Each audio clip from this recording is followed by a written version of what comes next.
দেব শর্মা মহাশয়, আমাদের সঙ্গে আছেন সর্বাপি।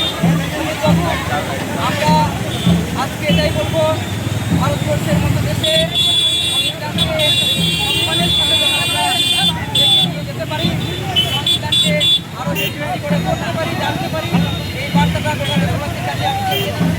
সংবিধান জানুন, ভারতবর্ষের মধ্যে কতটা ন্যায় সম্প্রীতি বজায় থাকুক, আমরা সবাই মিলে একটা উন্নত ভারতীয় জাতি হিসেবে যেন বিশ্বের মাধ্যমে পরিচয় দিতে পারি, এই বলে আমি আজকের শ্রদ্ধেয় অতিথি দেবাশিস দেব শর্মা মহাশয়কে কিছু বলার জন্য অনুরোধ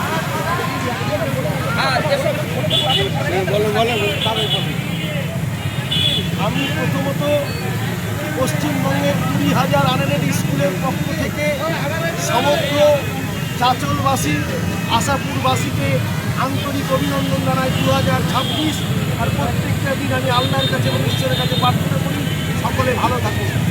আজ প্রতিটি ভারতবাসীর কাছে আমাদের একটি ঐতিহাসিক দিন, ৭৭তম প্রজাতন্ত্র দিবস।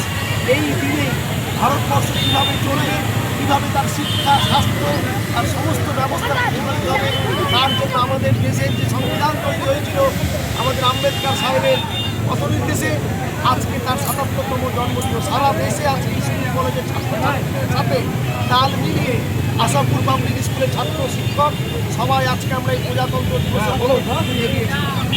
আজকের দিনে আমি সমস্ত ছাত্র সমাজকে বলতে চাই, আগামী দিনে সত্যিকারের ভারতবর্ষ করতে গেলে তোমাদেরকে be good, see good and do good হতে হবে। আমরাই পারি, আমরাই অভিভাবক এবং শিক্ষক সমাজটা পারি একটা প্রকৃত সুন্দর জগৎ তৈরি করতে। কারণ প্রকৃত দেশ করতে গেলে আমাদের ভালো ছাত্র হতে হবে।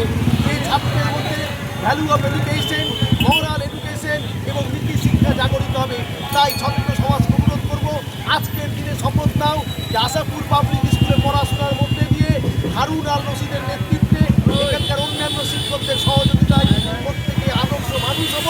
ভারতবর্ষের সংবিধানকে সামনে রেখে, ভারতের সার্বভৌমত্বকে বজায় রেখে, জাতি ধর্ম নির্বিশেষে আমরা সকলে ভারতবাসী, আমরা শিক্ষার ক্ষেত্রে মালদা জেলা আমরা এগিয়ে যাব বাংলার মধ্যে।